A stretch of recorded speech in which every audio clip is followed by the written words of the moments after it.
여보, 이번 설날엔 친정을 먼저 들렀다 가면 안 될까? 어머니가 많이 편찮으신데. 그래, 알았어. 어머님한테는 내가 먼저 말씀드릴게. 뭐라고?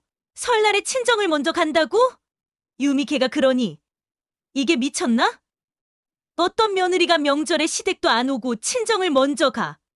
걔 지금 우리 돈 없다고 무시하는 거니? 어머님, 친정어머니가 많이 아프셔서. 아프면 병원에나 가지. 네가 가서 뭘 어쩌게? 설날에는 무조건 시댁부터 와야지. 하지만 그녀는 친정을 먼저 방문하기로 했습니다. 아픈 어머니를 두고 갈 수 없었기 때문입니다. 너 지금 어디야? 친정에 왔어요. 뭐, 진짜로 친정을 먼저 갔어? 너 미쳤니? 당장 시댁으로 와. 어머님, 저희 점심 먹고. 너 시댁은 안중에도 없는 거야? 네가 무슨 며느리야? 며느리 도리도 안 하면서. 당장 안 오면 너희 집 앞으로 갈 줄 알아. 사연을 듣고 난 후 각자의 의견을 댓글로 남겨주시기 바랍니다. 사소한 댓글이라도 사연자분에게 큰 힘이 될 수 있습니다. 각색될 수 있고 사연자분의 입장에서 구성될 수 있습니다. 김유미 씨는 수산시장에서 생선 장사를 하시는 부모님 밑에서 자랐습니다. 매일 새벽 4시면 어머니는 시장으로 향했고 아버지는 도매시장에서 신선한 생선을 고르러 가셨습니다. 초등학교 3학년 때였습니다. 같은 반 친구들이 김유미의 부모님 직업을 알게 되었고 생선 비린내가 난다며 놀리기 시작했습니다. 야, 너네 엄마 생선 장수지? 어제 지나가다가 봤는데 엄청 시끄럽게 소리 지르시던데? 비린내 안 나냐? 그날 이후로 그녀는 부모님의 직업을 숨기기 시작했습니다. 학교 행사에도 부모님을 초대하지 않았고 친구들이 집에 놀러 오는 것도 막았습니다. 시장에 가는 길도 일부러 돌아서 다녔습니다. 수업 시간에 장래 희망을 발표할 때도 부모님 직업에 대해 이야기하는 것이 두려웠습니다. 유미야, 오늘은 엄마 가게에 좀 들렀다 가자. 싫어. 나 피곤해서 그냥 집에 갈래. 숙제도 많고. 매일 이런 핑계를 대며 시장을 피해 다녔습니다. 어느 날 오빠가 그녀의 이런 모습을 보고 따끔하게 훈계를 했습니다. 오빠는 중학교 3학년이었지만 늘 어른스러운 모습으로 그녀를 이끌어 주었습니다. 너 지금 엄마 아빠가 부끄러운 거야? 너 일부러 시장 근처도 안 가고 돌아서 다니지? 우리 엄마 아빠가 얼마나 고생하시는데? 내가 좋은 학교 다니고 피아노 학원도 다니고 예쁜 옷도 입고 다닐 수 있는 게 다 엄마 아빠 덕분이야. 그걸 부끄러워하면 되겠어? 넌 우리 부모님이 뭐 하시는지 제대로 알기나 해? 오빠의 말에 그녀는 눈물이 났습니다. 그동안 자신이 얼마나 이기적이었는지 깨달았습니다. 다음 날 그녀는 용기를 내어 시장에 있는 부모님 가게로 향했습니다. 가게 앞에 서서 한참을 망설였지만 결국 들어갔습니다. 엄마, 아빠, 죄송해요. 제가 잘못했어요.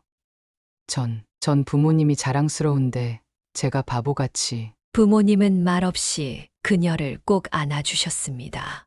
그날 이후로 그녀는 더 이상 부모님의 직업을 부끄러워하지 않았습니다. 오히려 자랑스러워했습니다. 시장에서 만나는 손님들이 유미 엄마가 파는 생선이 제일 신선하다고 칭찬할 때마다 가슴이 뿌듯했습니다. 주말이면 그녀도 가게 일을 돕기 시작했습니다.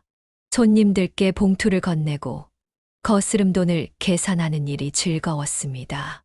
특히 어머니가 손님들과 정겹게 이야기를 나누는 모습을 보며 장사가 단순히 물건을 사고 파는 것이 아닌 사람과 사람 사이의 따뜻한 관계라는 것을 배웠습니다.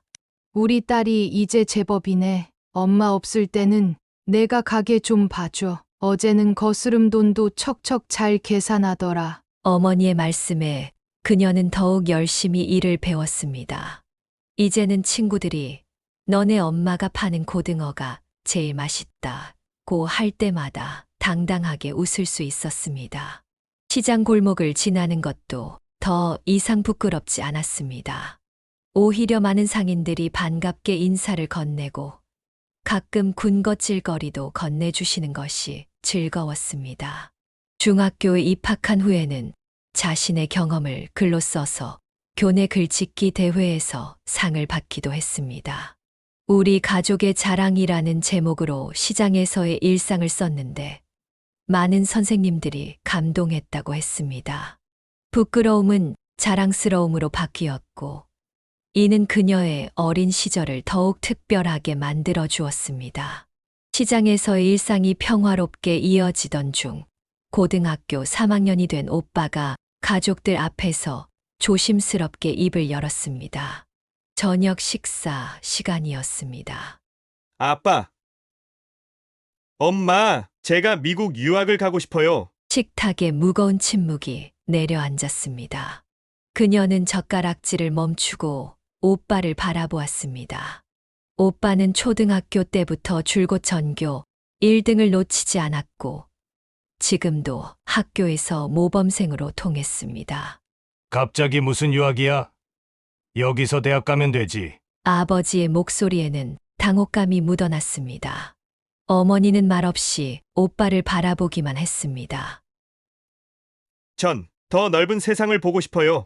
우리나라보다 앞선 기술을 배우고 싶고 영어도 완벽하게 하고 싶어요. 너 지금 우리 형 편도 모르고 그런 말을 하는 거니? 알아요. 아빠, 제가 알아봤는데 장학금도 있고 학교에서 일하면서 공부할 수도 있대요. 그날 이후 집안 분위기는 무거워졌습니다. 부모님은 매일 밤 이야기를 나누셨고 그녀는 방 안에서 그 이야기를 들었습니다. 여보, 우리가 지금까지 모은 돈이면 될 것 같아요. 애가 저렇게 하고 싶다는데 당신 미쳤어. 그동안 고생해서 모은 돈인데. 그리고 유미 대학은 전 괜찮아요. 그녀가 문 밖에서 작은 목소리로 말했습니다. 부모님은 깜짝 놀라 문을 열었습니다. 유미야, 오빠가 워낙 공부도 잘하고 전 여기서 다녀도 돼요. 결국 한 달간의 고민 끝에 부모님은 오빠의 유학을 허락했습니다. 시장 가게를 더 일찍 열고 더 늦게 닫으며 쉬는 날도 반으로 줄였습니다. 어머니는 새벽 2시에 일어나 도매 시장으로 가셨고 아버지는 밤늦게까지 장부 정리를 하셨습니다. 유미야, 이제 내가 좀 더 가게 일을 도와줘야 할 것 같아. 네. 엄마, 제가 열심히 할게요. 그녀는 학교가 끝나면 곧장 시장으로 향했습니다. 숙제는 틈틈이 가게에서 했고 주말에는 하루 종일 부모님을 도왔습니다. 힘들었지만 오빠의 꿈을 위해 모두가 힘을 모으는 것이 자랑스러웠습니다. 드디어 오빠가 출국하는 날이 왔습니다. 공항에서 그녀는 오빠를 꼭 안아주었습니다. 오빠, 꼭 성공해서 돌아와. 그래. 우리 유미, 오빠가 나중에 꼭 보답할게. 어머니는 눈물을 훔치셨고 아버지는 굳은 표정으로 오빠의 어깨를 두드렸습니다. 그렇게 오빠는 미국으로 떠났고 가족들은 더욱 바쁜 일상을 시작했습니다. 매달 오빠에게 보내는 유학 비용을 마련하기 위해 점심시간도 줄이고 명절에도 쉬지 않았습니다. 처음에는 오빠가 매주 전화를 했습니다. 그러나 점차 통화 횟수가 줄어들었고 한 달에 한 번 정도로 뜸해졌습니다. 바빠서 그럴 거라고 이해하려 했지만 그녀의 마음 한켠에는 작은 서운함이 자리 잡기 시작했습니다. 특히 부모님이 밤늦게까지 일하시는 모습을 볼 때면 오빠가 조금 더 자주 연락했으면 하는 바람이 들었습니다. 엄마, 오빠한테 연락 왔어요? 아니, 바쁜가 보네. 어머니의 목소리에는 그리움이 묻어났습니다. 하지만 누구도 오빠를 원망하지는 않았습니다. 모두가 오빠의 성공을 믿고 있었기 때문입니다. 그녀는 매일 밤 오빠가 잘 지내고 있기를, 그리고 꼭 성공해서 돌아오기를 기도했습니다. 오빠의 유학 생활이 5년째 접어들던 어느 날, 오랜만에 오빠에게서 전화가 왔습니다. 그녀는 반가운 마음에 서둘러 전화를 받았습니다. 오빠, 나 유미, 잘 지내고 있어? 연락이 너무 안 되네. 유미야, 엄마 아빠 계시니? 오빠의 목소리가 어쩐지 어색했습니다.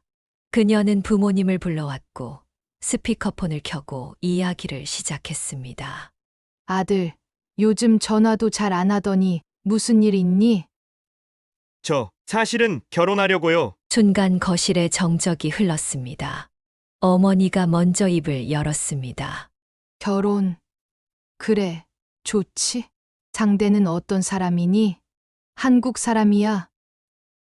네, 여기서 자란 교포예요. 제니라고. 한국말은 잘 못해요. 부모님의 표정이 굳어졌습니다. 하지만 최대한 담담한 목소리를 유지하려 노력하셨습니다. 그래. 언제 한국에 와서 인사드릴 생각이니? 잠시 침묵이 흐른 뒤 오빠가 조심스럽게 말을 이었습니다. 그게 제니가 비행기를 좀 무서워해서요. 한국에 가는 건 좀 힘들 것 같아요. 뭐라고? 아버지의 목소리가 높아졌습니다. 아빠, 제가 나중에 시간 내서 한국 갈게요. 지금은 회사 일도 바쁘고. 너 지금 무슨 말을 하는 거니?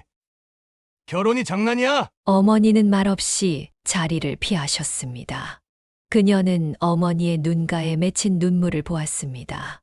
부엌에서 들리는 그릇 부딪히는 소리가 평소보다 크게 들렸습니다. 아들, 우리가 그동안 너 유학 보내느라 얼마나 고생했는지 알기나 해? 이제 겨우 자리 잡았다고 이럴 거니? 죄송해요, 아빠. 하지만 저희도 사정이 있어서. 전화는 불편한 분위기로 끝이 났습니다.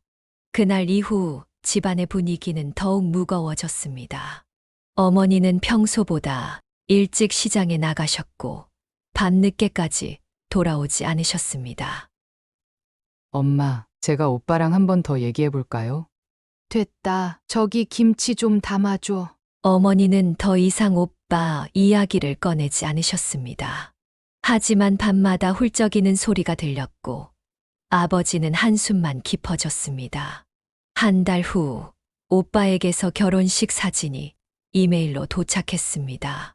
하얀 웨딩드레스를 입은 새언니는 확실히 아름다웠습니다. 하지만 그 자리에 가족이 없었다는 사실이 그녀의 마음을 아프게 했습니다. 엄마, 사진 보실래요? 나중에 볼게. 어머니는 사진을 보지 않으셨습니다. 아버지도 마찬가지였습니다. 그녀는 혼자 사진을 보며 울었습니다. 오빠의 행복한 미소가 오히려 서글프게 느껴졌습니다. 시간이 흐르면서 오빠의 연락은 더욱 뜸해졌습니다. 명절에도 전화 한 통이 전부였고 그마저도 새언니가 한국말을 못한다는 이유로 짧게 끝났습니다. 부모님은 겉으로는 아무렇지 않은 척 하셨지만 시장에서 다른 상인들이 자식 자랑을 할 때면 말없이 한숨만 쉬셨습니다. 우리 아들은 미국에서 잘 살고 있대. 명절에도 못 오고. 어머니의 말씀에는 씁쓸함이 묻어났습니다. 그녀는 이제 오빠에 대한 기대를 접었습니다. 대신 더욱 열심히 부모님을 도왔고 퇴근 후에는 꼭 부모님과 함께 저녁을 먹었습니다. 그것이 그녀가 할 수 있는 최선이었습니다. 오빠의 결혼 소식에 마음이 무거웠지만 1년 후 그녀의 가족은 미국행을 결정했습니다. 오빠가 간간히 전화로 와서 보라며 조르기도 했고 무엇보다 부모님의 그리움이 너무 커져 있었기 때문입니다. 엄마, 이번에 꼭 오빠 얼굴 보고 오자.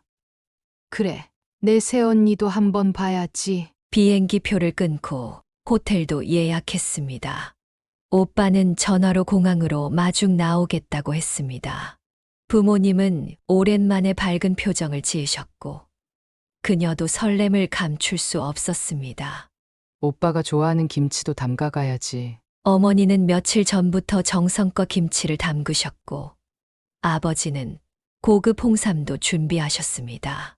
그렇게 기대를 안고 미국으로 향했습니다. 공항에 도착하자 오빠가 서 있었습니다. 5년 만의 재회였습니다. 하지만 새언니의 모습은 보이지 않았습니다. 오빠, 그녀가 반갑게 달려가 안겼습니다. 부모님도 눈시울을 붉히며 오빠를 껴안으셨습니다. 제니는 어디 있니? 어머니가 조심스레 물었습니다. 아, 제니가 오늘 좀 몸이 안 좋아서요. 집에서 쉬고 있어요. 첫날부터 실망스러운 상황이었지만 가족들은 이해하려 노력했습니다. 오빠는 그들을 호텔로 데려다 주며 말했습니다. 내일 제니가 좀 나아지면 같이 식사하러 올게요. 하지만 다음 날 오빠에게서 온 문자는 더욱 실망스러웠습니다. 제니가 아직도 몸이 안 좋네요. 미안해요. 내일은 꼭 같이 보자고 할게요. 이렇게 하루하루가 지나갔습니다. 매일 다른 핑계를 대며 새언니와의 만남은 미뤄졌고 오빠조차 바쁘다는 이유로 짧은 시간만 함께 보냈습니다. 아들, 우리가 언제까지 여기 있을 수 있는 줄 아니? 아버지의 목소리에는 서운함이 가득했습니다. 결국 방문 5일째 되는 날, 오빠는 마지못해 새언니를 데리고 호텔 로비로 왔습니다. 안녕하세요. 새언니의 인사는 짧았고 한국어는 서툴렀습니다. 어색한 분위기 속에서 30분 정도 대화가 이어졌습니다. 새언니는 계속 시계만 보더니 갑자기 일어났습니다. Sorry. I have an appointment. 그렇게 새언니는 자리를 떠났고 오빠도 그녀를 따라 나갔습니다. 부모님의 표정은 말로 설명할 수 없을 정도로 복잡했습니다. 엄마가 정성껏 담가온 김치도 못 줬네. 어머니의 목소리가 떨렸습니다. 그녀는 부모님의 마음이 어떨지 너무나 잘 알았습니다. 남은 2일 동안 그들은 호텔 근처만 맴돌았습니다. 오빠는 가끔 전화로 미안하다는 말만 반복했고 새언니는 다시 나타나지 않았습니다. 아빠, 우리 내일은 근처 공원이라도 가볼까요? 그래. 내 오빠는 이제 기대하지 말자. 마지막 날 오빠가 공항까지 배웅을 나왔습니다. 어머니는 결국 김치를 건네주었고 아버지는 홍삼을 내밀었습니다. 아들, 잘 지내라. 네, 죄송해요. 비행기에 오르면서 그녀는 창밖으로 작아지는 오빠의 모습을 바라보았습니다. 이제 더 이상 예전의 오빠가 아니라는 것을 깨달았습니다. 귀국하는 비행기 안에서 부모님은 아무 말도 하지 않으셨습니다. 그저 긴 한숨만 내쉬실 뿐이었습니다. 미국에서의 실망스러운 만남 이후 오빠와의 관계는 더욱 소원해졌습니다. 명절마다 걸려오던 전화도 이제는 문자 한 통으로 대신했고 그마저도 형식적인 내용뿐이었습니다. 오빠, 이번 추석에는 한국에 오는 거지? 미안해, 유미야. 회사가 너무 바빠서. 매번 같은 핑계였습니다. 그녀는 부모님의 실망한 표정을 볼 때마다 마음이 아팠습니다. 엄마, 이번에도 오빠가 알아. 괜찮아. 바쁘겠지. 어머니는 말끝을 흐리셨습니다. 시장에서 다른 상인들이 자식 자랑을 할 때면 어머니는 말없이 자리를 피하셨고 아버지는 술잔을 더 자주 기울이셨습니다. 10년이 흐른 어느 날 갑자기 오빠에게서 연락이 왔습니다. 유미야, 다음 주에 잠깐 한국에 갈 것 같아. 정말? 하지만 그녀의 기대는 곧 실망으로 바뀌었습니다.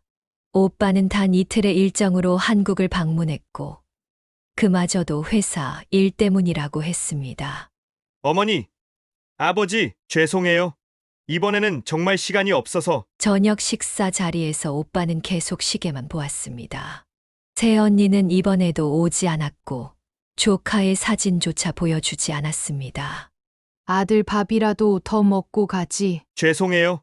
다음 미팅 시간이 얼마 안 남아서. 그렇게 짧은 만남은 끝이 났고 다시 긴 침묵이 이어졌습니다. 몇 달 후 오빠에게서 문자가 왔습니다. 유미야, 제니가 둘째를 낳았어. 그녀는 축하한다는 말도 못했습니다. 첫째 조카의 얼굴도 모르는데 벌써 둘째라니. 부모님께 이 소식을 어떻게 전해야 할지 고민했습니다. 엄마, 오빠가 둘째가 태어났대요. 그래? 건강하대? 어머니의 눈가에 맺힌 눈물을 보며 그녀의 마음도 무너졌습니다. 손주의 탄생 소식에 기뻐하지도 못하는 부모님을 보는 것이 너무 안타까웠습니다. 이후 오빠의 연락은 더욱 뜸해졌습니다.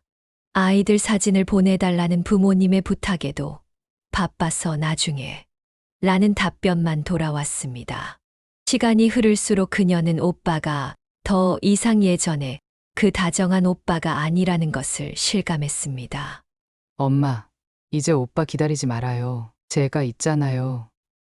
그래. 우리 딸이 효녀야. 어머니는 그녀를 꼭 안아주셨습니다. 이제 그들은 오빠에 대한 기대를 완전히 접었습니다. 대신 더욱 끈끈한 가족이 되었고 서로를 위로하며 살아가기 시작했습니다. 명절이 다가올 때면 이제는 오빠의 전화를 기다리지 않았습니다. 대신 그녀가 정성껏 음식을 준비하고 부모님과 함께 시간을 보냈습니다. 그것이 그들이 찾은 작은 행복이었습니다. 유미야, 이제 내가 우리의 전부야. 아버지의 말씀에 그녀는 눈물을 참았습니다. 그리고 더욱 열심히 살기로 다짐했습니다. 오빠의 빈자리를 채우기 위해, 그리고 부모님의 마음을 위로하기 위해. 오빠에 대한 서운함을 뒤로하고 그녀의 일상은 계속되었습니다. 35이 되던 해, 친구의 소개로 한 남자를 만나게 되었습니다. 대기업에 다니는 건실한 직장인이었고 첫인상도 나쁘지 않았습니다. 유미 씨, 전 정말 가정을 소중히 여기는 사람이에요. 첫 만남에서 그가 한 말이 그녀의 마음을 움직였습니다. 몇 번의 만남 후 그들은 자연스럽게 연인 관계가 되었습니다.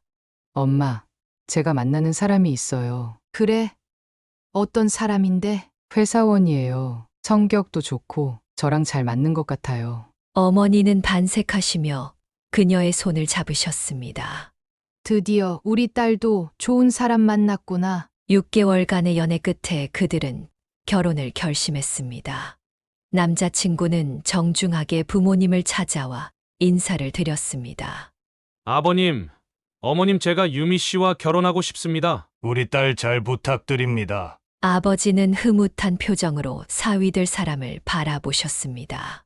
시장에서 고생하시던 부모님의 얼굴에 오랜만에 환한 미소가 피어났습니다. 유미야, 우리가 널 위해 모아둔 게 있어. 어느 날 저녁 부모님은 통장을 꺼내셨습니다. 3천만 원이라는 숫자가 찍혀 있었습니다. 엄마, 아빠, 이게 뭐예요? 너 결혼 자금이야. 내 오빠 유학 보내고 나서도 조금씩 모았어. 그녀는 눈물이 났습니다. 매일 새벽부터 늦은 밤까지 시장에서 일하시며 모으신 돈이었습니다. 전 이 정도 필요 없어요. 너무 많아요. 받아. 이게 부모 마음이야. 결혼 준비는 순조롭게 진행되었습니다. 예식장도 예약하고 신혼집도 구했습니다. 웨딩드레스를 고를 때 어머니는 연신 눈물을 훔치셨습니다. 우리 딸이 이렇게 예쁜 신부가 되다니. 그녀도 행복했습니다. 특히 예비 신랑이 가족들에게 보이는 따뜻한 모습에 마음이 놓였습니다. 장인어른, 장모님, 걱정 마세요. 제가 유미 평생 행복하게 해줄게요. 오빠에게도 결혼 소식을 알렸습니다. 하지만 돌아온 것은 짧은 축하 메시지뿐이었습니다. 축하한다. 미안하지만 결혼식에는 못 갈 것 같다. 서운했지만 이제는 그럴 만한 여유가 생겼습니다. 대신 부모님이 더욱 열심히 결혼 준비를 도와주셨습니다. 모두가 그녀의 결혼을 진심으로 축하해 주었습니다. 결혼식 날이 다가왔습니다. 화장을 하는 동안 어머니는 계속 그녀의 손을 잡고 계셨습니다. 우리 딸, 이제 정말 시집 가는구나. 엄마, 저 자주 올게요. 그래. 행복하게 살아야 해. 드레스를 입고 아버지의 팔짱을 끼고 걸어가는 순간 그녀는 진정한 행복을 느꼈습니다. 비록 오빠는 오지 않았지만 많은 하객들의 축복 속에 결혼식은 아름답게 치러졌습니다. 이제 우리 인생의 새로운 장이 시작되는 거네요. 신랑의 말에 그녀는 미소를 지었습니다. 새로운 시작에 대한 설렘과 기대가 가득했습니다. 결혼식을 일주일 앞둔 어느 날, 그녀는 우연히 충격적인 사실을 알게 되었습니다. 은행에서 신혼집 대출 상담을 받던 중이었습니다. 예비 신랑의 통장 거래 내역을 확인하던 은행원이 갑자기 고개를 갸웃했습니다. 예비 신랑분 통장 거래 내역을 보니 매달 정기적으로 나가는 금액이 꽤 크네요. 대출 심사에 영향이 있을 것 같아서 말씀드립니다. 은행원의 말에 그녀는 의아했습니다. 남자친구가 대출이 있다는 얘기는 들은 적이 없었기 때문입니다. 죄송하지만 자세히 좀 볼 수 있을까요? 통장 내역을 확인해 보니 매달 70만 원씩 같은 계좌로 송금되고 있었습니다. 수취인명은 시어머니였습니다. 그녀의 손이 떨렸습니다. 예비 신랑은 월급이 400만 원 정도인데 매달 70만 원씩 부모님께 보내고 있었던 것입니다. 여보, 오늘 저녁에 잠깐 봐요. 할 얘기가 있어요. 카페에서 만난 그들은 오랫동안 침묵했습니다. 그녀가 먼저 입을 열었습니다. 통장 내역을 봤어요. 매달 어머님께 70만 원씩 보내시더라고요. 그는 잠시 당황한 기색을 보이더니 머뭇거리며 대답했습니다. 아, 그게 사실은 우리 부모님이 좀 어려워서 얼마나 어려우신데요? 한 1억 정도. 근데 결혼하면 안 보내도 돼. 지금까지만 보내는 거야. 그의 말에 그녀는 잠시 안도했습니다. 하지만 이런 중요한 사실을 숨겼다는 것이 마음에 걸렸습니다. 왜 진작 말씀 안 하신 거예요? 이런 중요한 일을. 말하면 솔직히 결혼까지 가기 힘들 것 같았어. 내가 거절할까봐. 미안해. 그의 말에 그녀는 복잡한 감정이 들었습니다. 솔직하지 못했다는 사실에 실망스러웠지만 한편으로는 그의 처지도 이해가 되었습니다. 결혼하면 정말 안 보내는 거 맞죠? 당연하지. 지금까지는 내가 혼자였으니까 부모님 도와드린 거고, 결혼하면 우리 가정이 우선이야. 그녀는 깊은 고민에 빠졌습니다. 이미 결혼식 준비는 다 되어 있었고 하객들도 초대된 상태였습니다. 웨딩홀 계약금도 들어갔고 신혼집 계약도 완료된 상태였습니다. 며칠 동안 잠을 이루지 못했습니다. 결혼을 미뤄야 할지 아니면 그의 말을 믿고 진행해야 할지 고민이 되었습니다. 엄마, 제가 잘 선택한 걸까요? 유미야, 결혼은 내 선택이야. 하지만 앞으로 힘든 일 있으면 언제든 말해. 엄마, 아빠가 있잖아. 어머니의 따뜻한 말씀에 그녀는 눈물이 났습니다. 결국 결혼을 진행하기로 했지만 마음 한켠에는 불안감이 자리 잡았습니다. 여보, 약속해주세요. 앞으로는 이런 거 절대 숨기시면 안 돼요. 그래, 미안해. 결혼하면 정말 솔직하게 살게. 내가 후회하지 않게 잘할게. 결혼식 당일 웨딩드레스를 입으며 그녀는 복잡한 심정을 감출 수 없었습니다. 행복해야 할 순간에 마음 한켠이 무거웠습니다. 특히 시어머니를 볼 때마다 찜찜한 기분이 들었습니다. 이제 우리 며느리 된 거야. 앞으로 잘 지내보자. 시어머니의 말씀에 그녀는 애써 미소를 지었습니다. 하지만 시어머니의 눈빛에서 왠지 모를 불안감을 느꼈습니다.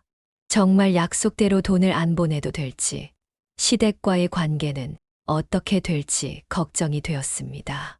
그렇게 새로운 출발을 시작했지만 그녀의 가슴 한켠에는 앞으로 다가올 시련에 대한 예감이 자리 잡고 있었습니다.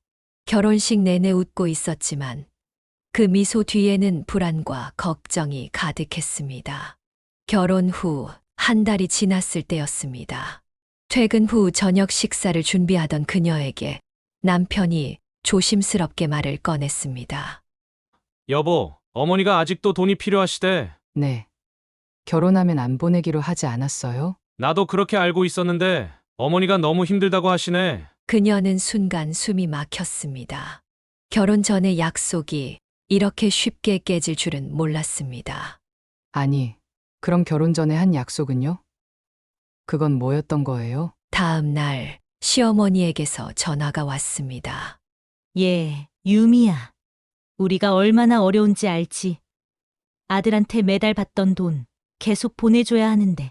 어머님, 하지만 결혼하면 안 보내기로. 아이고, 그런 약속이 어딨어? 부모 살리는 게 먼저지. 너희 친정에는 얼마씩 보내니? 그녀는 할 말을 잃었습니다. 친정은 오히려 매달 반찬을 싸주시는데 이런 비교를 당하니 서러웠습니다. 상황은 점점 악화되었습니다. 추석을 앞두고 양가 부모님께 같은 가격의 홍삼을 선물했다가 시어머니의 대대적인 불호령이 떨어졌습니다. 며느리가 어떻게 시댁과 친정을 갖게 봐. 시댁은 더 챙겨야지. 너는 시집 온 며느리야. 어머님, 저희 형편에 맞춰서 형편. 그래, 너희 친정은 잘 살지? 생선 장사해서 돈 잘 벌지? 우리 같이 빚더미에 앉은 집하고 같이 취급하면 되니? 시어머니의 말에 그녀의 눈에서 눈물이 흘렀습니다. 부모님의 직업까지 거론하며 무시하는 말을 들으니 가슴이 찢어지는 것 같았습니다. 여보, 어머님이 너무 하시는 거 아니에요? 미안해, 근데 어머니도 힘드신 거야. 남편은 중간에서 어떤 말도 제대로 하지 못했습니다. 그저 시어머니 편을 들면서 그녀를 달래기만 했습니다. 상황은 점점 더 나빠졌습니다. 시어머니는 이제 매주 전화를 걸어 돈 얘기를 했고, 한 번은 직접 그들의 집을 찾아와 냉장고를 열어보며 이렇게 비싼 음식을 사 먹을 돈이 있으면 부모님 용돈을 더 드려야지라고 말했습니다. 어머님, 이건 너무하세요. 저희도 살아야. 뭐가 너무해? 부모한테 이 정도 하는 게 그렇게 싫으니? 매일 밤 부부싸움이 이어졌습니다. 남편은 점점 그녀를 탓하기 시작했습니다. 너도 좀 참지 그래?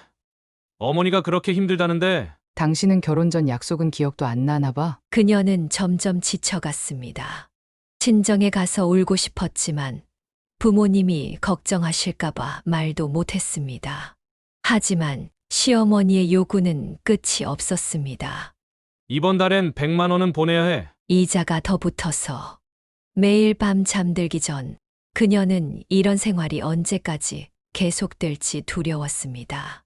결혼 전의 달콤한 약속은 모두 거짓이었고 이제는 돈을 요구하는 시어머니와 그것을 막지 못하는 남편 사이에서 그녀의 일상은 점점 무너져 가고 있었습니다. 설날을 앞둔 어느 날 친정어머니께서 갑자기 허리를 다치셨다는 연락을 받았습니다. 시장에서 생선 박스를 들다가 삐끗하셨다고 했습니다. 여보, 이번 설날엔 친정을 먼저 들렀다 가면 안 될까? 어머니가 많이 편찮으신데. 그래, 알았어. 어머님한테는 내가 먼저 말씀드릴게. 남편은 전화를 걸었지만 시어머니의 반응은 차가웠습니다. 뭐라고?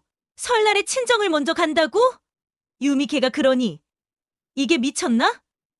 어떤 며느리가 명절에 시댁도 안 오고 친정을 먼저 가? 걔 지금 우리 돈 없다고 무시하는 거니? 전화기 너머로 들리는 시어머니의 고성에 그녀는 몸이 떨렸습니다. 어머님, 친정어머니가 많이 아프셔서. 아프면 병원에나 가지. 네가 가서 뭘 어쩌게? 설날에는 무조건 시댁부터 와야지. 하지만 그녀는 친정을 먼저 방문하기로 했습니다. 아픈 어머니를 두고 갈 수 없었기 때문입니다. 설날 아침 친정에 도착하자 어머니는 절뚝거리며 그녀를 맞이했습니다. 어머니, 그러시다 더 다치시겠어요. 괜찮아. 우리 딸 보니까 덜 아프네. 그때 갑자기 휴대폰이 울렸습니다. 시어머니였습니다. 너 지금 어디야? 친정에 왔어요. 뭐, 진짜로 친정을 먼저 갔어? 너 미쳤니? 당장 시댁으로 와. 어머님, 저희 점심 먹고. 너 시댁은 안중에도 없는 거야? 네가 무슨 며느리야? 며느리 도리도 안 하면서. 당장 안 오면 너희 집 앞으로 갈 줄 알아. 폭언이 쏟아졌습니다. 그녀는 전화기를 들고 한동안 움직이지 못했습니다. 여보, 무슨 일이야? 남편이 물었지만 그녀는 대답하지 못했습니다. 눈물만 흘렀습니다. 어머님한테 전화 왔지? 우리 그냥 시댁으로 가자. 당신은 지금 이게 말이 되는 상황이라고 생각해요? 어머님이 나한테 한 말 들었잖아요. 그래도 어머님이신데. 그 순간 친정어머니가 방에서 나오셨습니다. 얘들아, 무슨 일이니? 사정을 들은 친정어머니는 한숨을 쉬셨습니다. 그래, 어서 시댁에 가보렴. 나는 괜찮으니까. 하지만 그녀는 발걸음이 떨어지지 않았습니다.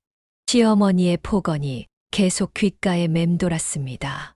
결국 시댁에 도착했을 때는 이미 오후였습니다. 시어머니는 현관에서부터 도끼를 뿜었습니다. 이제 오시네? 친정이 그렇게 좋아? 시댁은 걔 쳐다보듯 하고. 어머님, 죄송합니다만 그렇게 말씀하시면 이게 말대꾸를 해? 너같이 못된 며느리는 처음 봐. 돈도 제대로 안 보내고 명절에 친정 섬기고 너 이러다 이혼당할 줄 알아? 시어머니의 폭언은 계속되었고 남편은 그저 고개를 숙이고 있을 뿐이었습니다. 그녀는 화장실에 가서 몰래 울었습니다.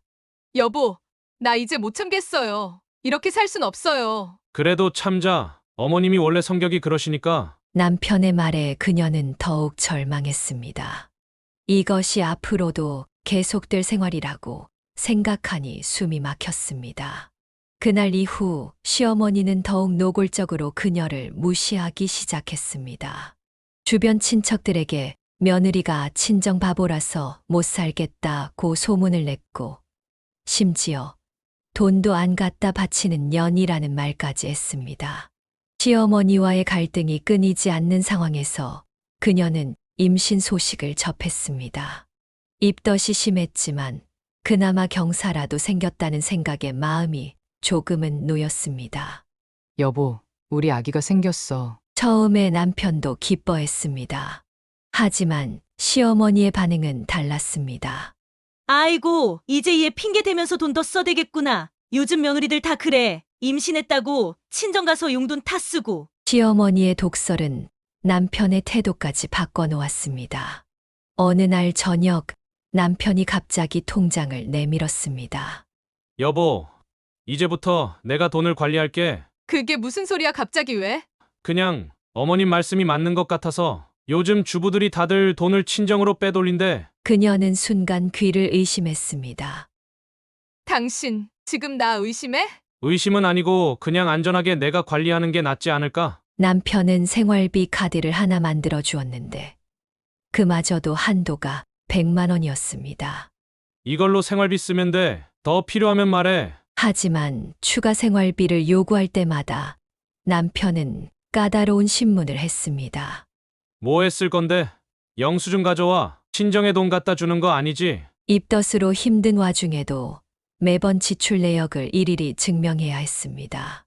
어느 날은 친정어머니가 사다 주신 미역을 보고 대성통곡을 하기도 했습니다. 우연히 남편의 통장 내역을 보게 되었을 때 그녀는 또 한 번 충격에 빠졌습니다. 남편은 매달 시댁에 70만 원의 빚상환금에 더해 7,080만 원을 추가로 보내고 있었던 것입니다. 이게 다 뭐야? 어머님이 필요하시다고. 당신은 나한텐 100만 원 생활비도 아까워하면서 시댁엔 150만 원씩 보내? 너는 몰라도 돼. 내가 알아서 할게. 그녀는 그 자리에서 쓰러질 것 같았습니다. 임신 중인 아내는 의심하면서 시댁에는 월급의 절반을 보내는 남편을 보며 모든 것이 무너지는 기분이었습니다. 당신 우리 집 가장이야. 알긴 해? 시끄러워. 내가 돈 버는데 내가 쓰고 싶은데 쓰면 안 돼. 남편의 폭언은 계속되었고 매일 밤 부부싸움이 이어졌습니다. 임신 중인 그녀의 건강은 급속도로 나빠졌지만 병원비조차 남편의 눈치를 보며 써야 했습니다. 여보, 입덧이 너무 심해서 링거 맞아야 할 것 같아. 또 지난주에도 맞았잖아. 돈이 나무에서 열리는 줄 아나? 그녀는 이제 완전히 지쳐버렸습니다. 뱃속의 아이를 위해서라도 버텨야 했지만 날이 갈수록 남편의 행동은 더욱 이해할 수 없게 변해갔습니다. 출산 후 1년이 지난 어느 날이었습니다. 그녀는 육아와 집안일로 하루하루를 보내고 있었고 남편은 여전히 그녀를 무시하는 태도였습니다. 여보, 애기 좀 봐줘. 잠깐 씻고 싶어서. 아니, 당신은 하루 종일 집에만 있으면서 왜 이렇게 귀찮게 해? 나는 회사 다녀와서 피곤한데. 아기가 울음을 터뜨리자 그녀는 씻지도 못한 채 달려가 안아야 했습니다. 당신 참 좋다. 맨날 집에서 애나 보면서 편하게 있고. 편하다고? 당신은 24시간 아기 보는 게 얼마나 힘든지 알아? 남편은 비웃듯이 말했습니다. 뭐가 힘들어? 밥 먹이고 기저귀 갈아주고 그거밖에 더 있어? 나는 매일 부장님 눈치 보면서 스트레스 받는데 그날 저녁 남편은 충격적인 선언을 했습니다. 여보, 나 회사 그만뒀어. 네. 지금 무슨 소리를 하는 거예요? 당신이 맨날 집에서 애 보는 게 그렇게 좋아 보이더라고. 나도 한번 해볼래? 그녀는 귀를 의심했습니다. 1살 된 아기가 있는 상황에서 이런 무책임한 행동을 한다는 것이 믿기지 않았습니다. 당신 미쳤어?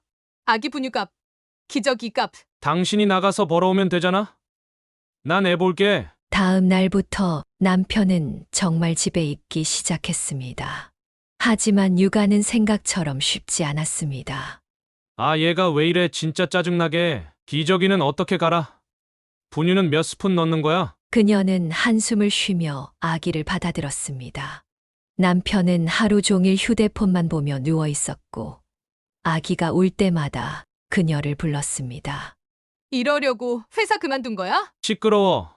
당신은 이제 돈이나 벌어와. 시어머니는 이 소식을 듣고 분노했습니다.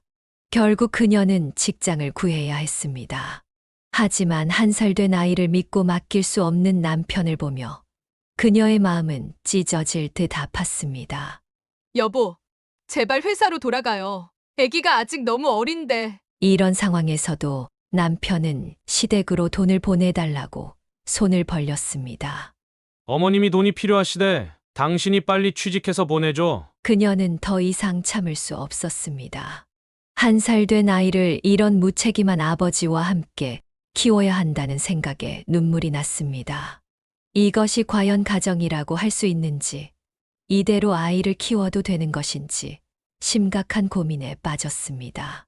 결국 그녀는 육아휴직을 마치고 복직을 결정했습니다. 다행히 이전 직장에서 그녀를 다시 받아주었고 어린이집도 겨우 자리가 나서 아이를 맡길 수 있게 되었습니다. 여보, 아기 어린이집 등원은 당신이 해. 내가 출근이 더 빠르니까. 알았어. 내가 애기 보는 거 얼마나 쉬운지 보여줄게. 어린이집을 보내는 첫날, 남편은 의기양양했습니다. 하지만 현실은 달랐습니다. 여보, 애가 자꾸 우네. 왜 이래 얘가? 기저귀도 안 갈아주고 어린이집에 보내려고 했어? 출근 전 그녀는 울던 아이를 달래고 기저귀를 갈아주고 옷을 입혀서 겨우 어린이집에 보냈습니다. 남편은 그저 멍하니 서 있기만 했습니다. 이렇게 간단한 것도 못하면서 육아가 쉽다며. 당신 아직도 그렇게 생각해? 며칠이 지나자 상황은 더욱 심각해졌습니다. 남편은 늦잠을 자서 아이를 제때 어린이집에 데려가지 못했고 집안은 점점 더 엉망이 되어갔습니다. 여보, 집이 더러우면 좀 치워. 오늘도 설거지가 그대로잖아. 아, 애 보느라 바빠서. 당신은 하루 종일 뭐 하는데? 애는 어린이집 갔는데. 퇴근 후에도 그녀는 쉴 수가 없었습니다. 밀린 빨래와 설거지를 하고 아이의 분유병을 소독하고 내일 입힐 옷을 준비해야 했습니다.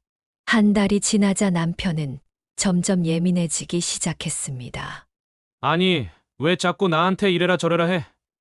내가 당신 밑에서 일하는 직원이야? 그럼 당신은 왜 집안일은 하나도 안 하고 애 케어도 제대로 못해? 시어머니는 매일같이 전화해서 잔소리를 했습니다. 애비가 애를 본다는 게 말이 되니? 빨리 일자리나 구해. 3개월이 지났을 때 남편은 완전히 지쳐 있었습니다. 아이는 계속 아빠보다 엄마를 찾았고 집안일은 전혀 손에 잡히지 않았습니다. 여보, 나 이제 못하겠어. 뭐라고요? 당신이 하고 싶다며? 이제 알았어. 집에 있는 게 이렇게 힘든 줄은 몰랐어. 하지만 그녀는 쉽게 용서할 수 없었습니다. 6개월 동안 남편은 제대로 된 육아도 집안일도 하지 못했고 오히려 그녀의 부담만 더 커졌기 때문입니다. 당신, 이제 진짜 육아가 얼마나 힘든지 알겠어요? 미안해. 내가 잘못했어. 미안하다고 하면 다예요? 당신 때문에 우리 가정이 얼마나 힘들었는지 알아요? 결국 남편은 다시 취업을 준비하겠다고 했습니다. 하지만 6개월의 공백은 쉽게 메워지지 않았고 그동안 쌓인 카드빚과 대출은 그들의 어깨를 더욱 무겁게 만들었습니다. 나 회사 그만둔 거 정말 미친 짓이었네. 이제야 깨달은 남편의 후회는 너무 늦은 것이었습니다. 그녀는 이미 남편에 대한 신뢰를 완전히 잃어버렸고, 가정의 평화는 돌이킬 수 없을 만큼 깨져버렸습니다. 남편의 무책임한 사직 이후, 그녀는 통장 잔고를 확인하기 시작했습니다. 결혼 전 모아둔 돈으로 아이의 앞날을 위해 적금도 들어놓았는데, 남편의 무직 상태가 길어지자 걱정이 되었기 때문입니다. 여보, 우리 통장 비밀번호가 뭐야? 왜? 갑자기 통장은 남편의 표정이 순간 굳어졌습니다. 그냥 확인 좀 해보려고. 남편의 수상한 태도에 의심이 들었습니다. 다음 날, 그녀는 은행에 직접 찾아갔습니다. 죄송하지만 제 통장 거래 내역 좀 확인할 수 있을까요? 그녀의 눈앞이 캄캄해졌습니다. 결혼 전 모아둔 4,500만 원이 한 번에 출금되어 있었고, 수취인은 시어머니였습니다. 이게 무슨 일이죠? 은행원은 난처한 표정을 지었습니다. 고객님 남편분이 얼마 전에 오셔서 처리하신 거예요. 그날 저녁 그녀는 남편을 기다렸습니다. 손이 떨렸습니다. 여보, 이거 좀 설명해봐. 통장 내역을 내밀자 남편은 잠시 침묵했습니다. 어머님이 급하게 돈이 필요하시다고. 뭐? 아니 그거를 보내 당신 돈도 아니고. 당신이 무슨 권리로 내 돈을 보내? 그것도 4,500만 원이나. 시댁 빚 갚으려고 그랬어. 너무 이자가 많이 나와서. 미쳤어? 그걸 왜 나한테 한마디 상의도 없이 이거 범죄야. 당신은 어차피 안 보내줬을 거 아냐? 그녀는 그 자리에서 쓰러질 것 같았습니다. 10년 넘게 모아온 돈이었습니다. 첫 직장에서 받은 월급부터 차곡차곡 모아온 그녀의 전 재산이었습니다. 그럼 지금 그 돈은 어디 있어? 다 어머님께 보냈어. 돌려받을 수 있어? 그게 어머님이 이미 다 써버리셨대. 순간 그녀의 눈앞이 새하얘졌습니다. 아이의 앞날을 위해 모아둔 돈이 이렇게 허공으로 사라져버린 것입니다. 당신, 이제 끝이에요. 여보, 미안해. 내가 나중에 꼭 갚을게. 갚아요? 뭘로요? 직장도 없는 사람이. 시어머니에게 전화를 걸었지만 돌아오는 건 폭언뿐이었습니다. 뭐, 그 돈 다 썼어. 우리 아들이 준 돈을 왜 내가 찾아? 욕심쟁이 년. 그녀는 밤새 울었습니다. 남편은 변명을 늘어놓았지만 그녀의 귀에는 들리지 않았습니다. 내 돈이었어요. 그건 내 돈이었다고요. 다음 날 그녀는 경찰서에 갔습니다. 하지만 남편 명의로 정상적으로 이체된 돈이라 법적으로도 어떻게 할 수 없다는 답변을 들었습니다.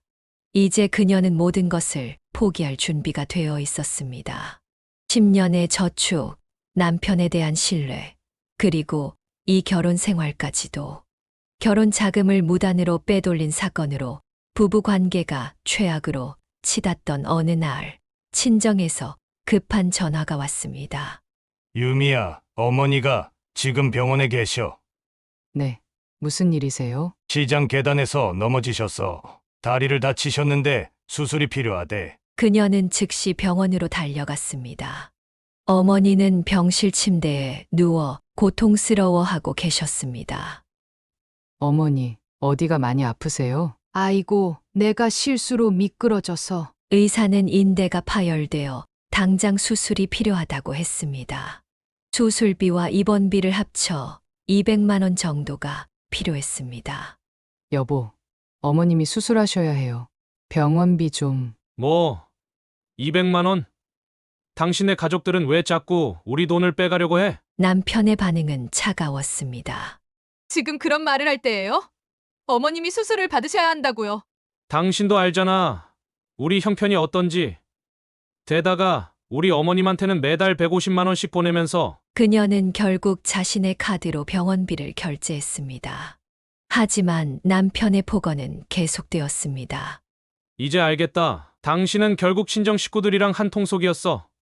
나 몰래 돈 빼돌리려고. 미쳤어요? 지금 우리 어머님 다리 수술하시는데 그런 말을 해요? 남편은 병문안조차 가지 않았습니다. 대신 매일 전화로 돈 얘기만 했습니다. 200만 원 당신이 책임져야 해. 내 월급에서 매달 깎을 거니까. 어머니는 수술 후에도 남편의 태도를 걱정하셨습니다.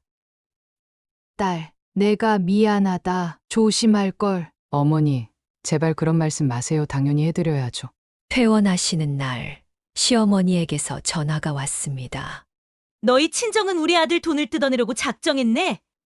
이제는 일부러 넘어지기까지 해? 어머님, 그게 무슨 말씀이세요? 우리 아들 돈 200만 원이나 날린 게 누구 때문이야? 남편은 이후로도 병원비 문제를 계속 들추었습니다. 매달 생활비를 줄이겠다며 그녀를 압박했고 카드 사용 내역까지 일일이 감시했습니다. 이것 봐. 또 친정에 가서 뭘 사왔네? 이제 친정 가는 것도 통제해야 하나? 병문안도 가지 말라는 거예요? 당연하지.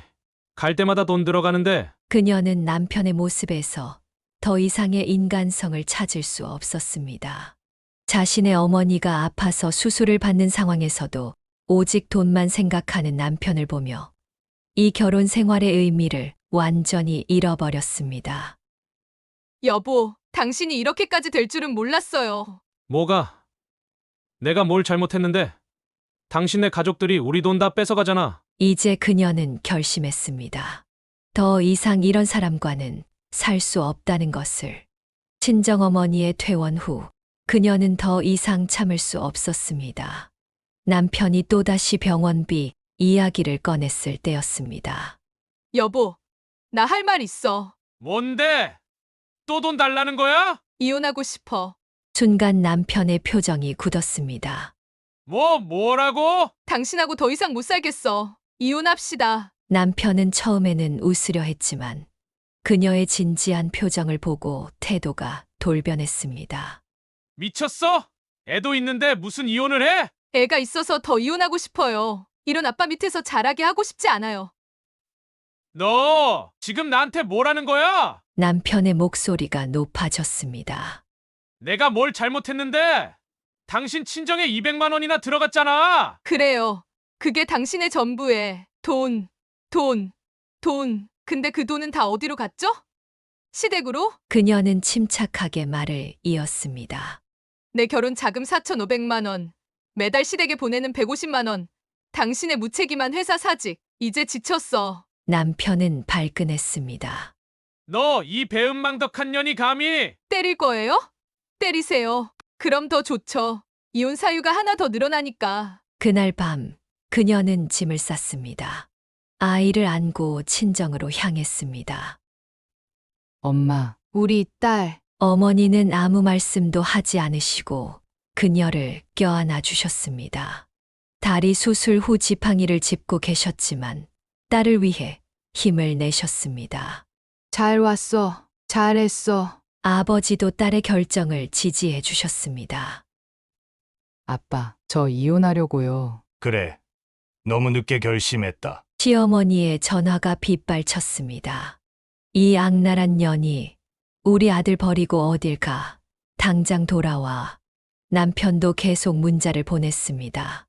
여보, 미안해. 내가 잘못했어. 돌아와. 제발 다시 시작하자. 애 생각은 안 해. 하지만 그녀의 결심은 확고했습니다. 이제 와서 미안하다고요? 당신이 저한테 어떻게 했는지 기억도 안 나요? 친정에서 일주일이 지났을 때 남편이 찾아왔습니다. 여보, 나 반성했어. 다시 시작하자. 반성. 지금도 시댁에 돈 보내고 있으면서 반성? 남편은 말문이 막혔습니다. 그만큼 당신은 변하지 않았다는 거예요. 이제 끝내요. 안 돼. 이혼만은. 당신이 내 돈 4,500만 원 훔쳐갈 때는 언제고. 이제 와서 그런 말을 해? 그녀의 단호한 태도에 남편은 발기를 돌렸습니다. 그 뒷모습을 보며 그녀는 오히려 마음이 편안해졌습니다. 이제 정말 끝이구나. 아이를 꼭 안아주며 그녀는 다짐했습니다. 이제 새로운 시작이다. 더 이상 돈에 얽매이지 않고 아이와 함께 행복하게 살아갈 새로운 시작. 이혼을 결심한 후 그녀는 바로 법률사무소를 찾았습니다. 그동안의 모든 증거들을 가지고 갔습니다. 통장 내역, 남편의 문자 메시지, 시어머니의 폭언을 녹음한 파일까지. 변호사님, 제가 승산이 있을까요? 네. 충분합니다. 특히 결혼 자금을 무단으로 인출한 것은 명백한 재산권 침해예요. 소송이 시작되자 남편 측에서도 변호사를 선임했습니다.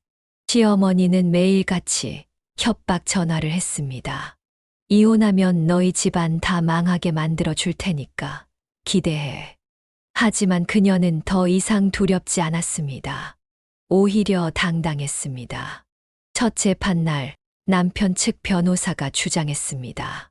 시부모님을 위해 돈을 보낸 것은 당연한 가족 부양 의무입니다. 그녀의 변호사가 반박했습니다. 피고는 원고의 결혼 자금 4,500만 원을 동의 없이 무단으로 인출했습니다. 이는 명백한 횡령이며 결혼 생활 중 지속적인 경제적 학대가 있었음을 입증합니다. 증거가 하나둘 제시되었습니다. 매달 150만 원씩 시댁에 보낸 내역, 생활비를 통제한 기록, 그리고 친정어머니의 수술비까지 문제 삼은 녹음 파일. 게다가 피고는 무책임하게 직장을 그만두어 가정 경제를 위협했으며 재판은 3개월 동안 계속되었습니다. 그동안 남편은 수차례 화해를 요청했습니다. 여보, 우리 다시 시작하자. 이제 정말 반성했어. 시댁에 돈 보내는 것도 끊을게. 제발. 하지만 그녀는 흔들리지 않았습니다. 마지막 재판날 판사가 판결을 내렸습니다. 원고의 이혼 청구를 인용합니다. 양육권은 원고에게 귀속되며 피고는 매월 100만 원의 양육비를 지급해야 합니다. 그녀는 눈물을 흘렸습니다. 마침내 끝났다는 안도감 때문이었습니다. 또한 피고가 무단으로 인출한 4,500만 원은 재산 분할 대상에서 제외하며 원고의 개인 재산으로 인정합니다. 남편은 고개를 떨구었고 시어머니는 법정에서 고성을 질렀습니다. 이게 무슨 법이야? 내 아들을 이렇게 만드는 게. 판사는 시어머니에게 주의를 주었습니다. 방청인은 정숙해 주시기 바랍니다. 재판이 끝나고 나오는 길, 그녀는 하늘을 올려다보았습니다. 무거운 짐을 내려놓은 것 같았습니다. 엄마, 이제 정말 끝났어요. 그래, 우리 딸 고생 많았다. 양육권을 얻은 것이 가장 큰 승리였습니다. 아이를 홀로 키우는 것이 쉽지는 않겠지만 이런 가정 환경에서 키우는 것보다는 훨씬 나을 거라고 확신했습니다. 퇴정하는 길에 남편이 마지막으로 그녀를 불렀습니다. 유미야, 정말 이게 끝이야? 네, 끝이에요. 앞으로는 양육비만 잘 보내주세요. 그렇게 3년간의 결혼 생활이 막을 내렸습니다. 시계를 되돌릴 수는 없지만 이제 그녀는 새로운 시작을 할 수 있게 되었습니다. 이혼 후 8개월, 그녀의 삶은 많이 달라졌습니다. 친정 부모님과 함께 살면서 아이를 키우는 생활은 생각보다 평화로웠습니다. 유미야, 오늘은 내가 애기 봐줄 테니까 너는 편히 쉬어. 어머니는 손주를 살뜰히 챙기셨고 아버지는 퇴근하는 그녀를 마중 나가주셨습니다. 우리 딸 고생했다. 가족의 따뜻한 사랑 속에서 그녀는 조금씩 안정을 찾아갔습니다. 매달 전 남편이 보내는 양육비 80만 원도 꾸준히 들어왔습니다. 이거라도 잘 들어오니까 다행이야. 하지만 평화로운 일상 속에서도 전 남편의 연락은 계속되었습니다. 유미야, 우리 다시 시작하면 안 될까? 이제는 정말 달라질 수 있어. 제발 한 번만 기회를. 그녀는 단호했습니다.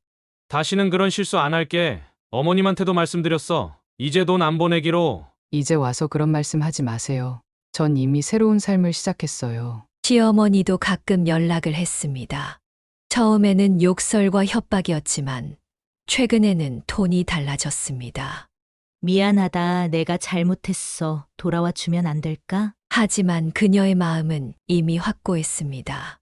어머님, 이제 와서 그러실 필요 없어요. 서로 잘 살면 되죠. 직장에서도 그녀는 인정받는 직원이 되었습니다. 야근도 마다하지 않고 열심히 일했고 최근에는 승진도 했습니다. 유미 씨, 이번 프로젝트 정말 잘 해냈어요. 퇴근 후에는 아이와 함께 보내는 시간이 그녀의 가장 큰 행복이었습니다. 엄마, 오늘은 뭐 해서 놀까? 아이는 어린이집에서도 잘 적응하고 있었고 건강하게 자라고 있었습니다. 이제는 정말 잘 살 수 있을 것 같아요. 친정어머니는 그런 딸을 보며 안도하셨습니다. 그래. 이제 내 인생은 내가 살아야지. 가끔 힘든 순간도 있었습니다. 아이가 아빠를 찾을 때면 마음이 아팠고 혼자서 모든 것을 책임져야 한다는 부담감도 있었습니다. 하지만 그녀는 이제 알았습니다. 불행한 결혼 생활을 유지하는 것보다 홀로 서기가 더 행복할 수 있다는 것을. 엄마가 꼭 행복하게 해줄게. 아이를 안아주며 그녀는 다짐했습니다. 이제는 더 이상 뒤돌아보지 않을 것이라고. 그리고 앞으로도 자신의 선택을 후회하지 않을 것이라고. 새로운 삶은 그렇게 시작되었습니다. 힘들지만 행복한, 그리고 무엇보다 진정한 자신의 삶으로. 사연을 듣고 댓글을 남겨주시기 바랍니다. 사소한 의견일지라도 사연자분에게는 큰 힘이 됩니다. 노골적인 악성 댓글은 사연자분에게 상처가 될 수 있으니 삼가주시기 바랍니다.